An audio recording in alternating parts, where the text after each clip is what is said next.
உலகங்கள் சினிகேஷன் நேயர்களுக்கு வணக்கம். திரைப்பார்வை அப்படிங்கிற நிகழ்ச்சியில் படத்தினுடைய திரை விமர்சனத்தை பார்க்கலாம்.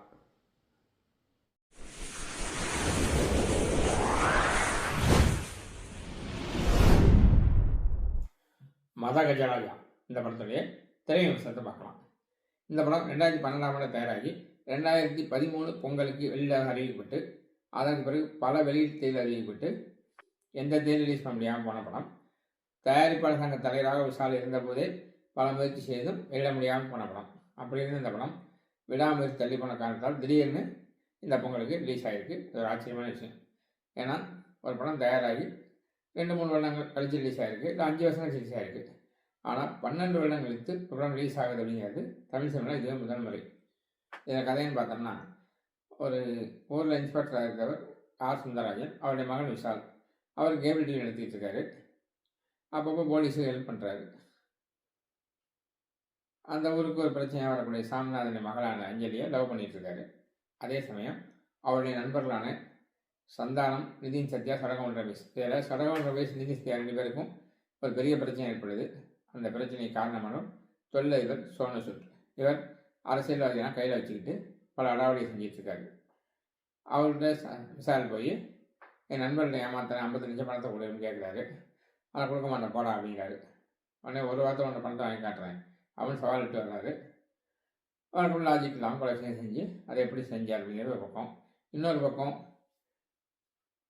அஞ்சலி சண்டை போட்டு பிரிஞ்சு போயிடறாங்க. அந்த சமயத்தை வந்து செய்கிறார் நண்பன் சடகோன் வயசுல மச்சினியான வரலட்சுமி சாக்குமார். அப்புறம் அஞ்சலி வந்துடுறாங்க. 2 பேரும் விசால் லவ் பண்ணுறாங்க. இந்த காதல் ட்ராக் இன்னொரு பக்கம். இப்போ சந்தானம், சாமிநாதன், விஷால் இவங்க பண்ணுற காமெடி இன்னொரு பக்கம் அப்படின்னு மாறி மாறி கதை பயணிக்கிறது. அப்புறம் முடிவு என்ன அப்படின்னு நமக்கு தெரியும். இந்த படத்தில் நடிகர் ஹீரோ விஷால், அவர் முடிஞ்ச வரைக்கும் ஜாலியாக நடிச்சிருக்காரு. அப்போ வரலட்சுமி சாக்குமார், அஞ்சலி 2 பேரும் போட்டி போட்டுக்கிட்டு நடிக்கலை, கவர்ச்சி காமிச்சிருக்காங்க. அப்புறம் சந்தானம் காமெடியாக இருந்த காலத்தில் நடித்த படம். இந்த காமெடியை பார்க்கும்போது அடடா காமெடி எவ்வளோ நல்லா இருக்கும்னு ரொம்ப சந்தோஷமாக ரசிக்க முடியுது. கிரிக்கெட் வீரர் சடகோன் ரமேஷ், நிதின் சத்யா, சுவாமிநாதன், சோனு சூட், ராஜ் கபூர், சுப்பாராஜ், ஆர் சுந்தரராஜன், அஜய் ரத்னம், அப்புறம் பல வருஷமாக ரிலீஸ் ஆகாமல் இந்த படம் அப்படிங்கிறனால இதில் பங்கேற்ற பல கலைஞர்கள் மறைந்து விட்டார்கள். மனோபாலா, மணிவண்ணன், மயில்சாமி, சிட்டி பாபு, நெல்லை சிவா போன்றவர்கள் சொல்லலாம். நண்பர்களுக்காக உதவ போய் நண்பர்கள் எப்படி காப்பாற்றினார் அப்படிங்கிறத எந்த அளவுக்கு லாஜிக்கெலாம் சொல்ல முடியுமோ அந்தளவுக்கு சொல்லியிருக்கா சுந்தர்சி. அவரே ஒரு பேட்டியில் சொன்னார், லாஜிக்காக என்னன்னு எனக்கு தெரியாது, அதனால தான் என் படத்தை வைக்கிறது இல்லை அப்படின்னு சொல்லியிருந்தார். அதை தான் இந்த படத்தை பண்ணியிருக்காரு. இசை விஜய் ஆண்டனி. இசையமைப்பாளர் இந்த காலத்தில் இசையமைத்த படம். 2-3 பாடல்கள் குத்தாட்டம் போடுற மாதிரி இருக்குது. சுந்தர்சியுடைய வழக்கமான ட்ரேட்மார்க் படமாக இதை கொண்டு போயிருக்காரு. ஆர் சுந்தரராஜன் விஷால் அஞ்சலி காதலை கடுமையாக எதிர்த்தார். அப்புறம் அவர் படத்தையே காணாமல் போயிட்டார். சந்தானத்துறை மாமியார் திடீர்னு என்னானாங்க. விஷால் நடத்தி இந்த கேபிள் டிவி என்னாச்சு, இங்கே வந்துட்டார். போலீஸுக்கு பயந்து தலைவராக இருக்க சாமிநாதன் போலீஸில் பொய் அரெஸ்ட் கொடுத்தாருன்னு சொல்கிறாங்க. ஆனால் பெரிய ஒரு வீட்டை கட்டி அதை பல பேர் கொடுத்து வச்சுருக்காரு. இதெல்லாம் போலீஸ் தெரியலையா? அஞ்சலி, வரலட்சுமி 2 பேரில் கடைசியாக யார் தான் விஷாலுக்கு ஜோடியானாங்க? இந்த மாதிரி படம் இருக்க பல கேள்வி கட்டிகிட்டே இருக்கலாம். ஆனால் சுந்தர்சி படம் அப்படிங்கிறத இப்படியே விட்டுறணும். கலகலப்பு வெற்றிக்கு பிறகு சுந்தர்சி ஏற்ற படம் இது. அதனால் படம் இருக்கா கலகலப்பாக கொண்டு போயிருக்கார். அவ்வளோதான். நமக்கு கலகலப்பாக போகுது.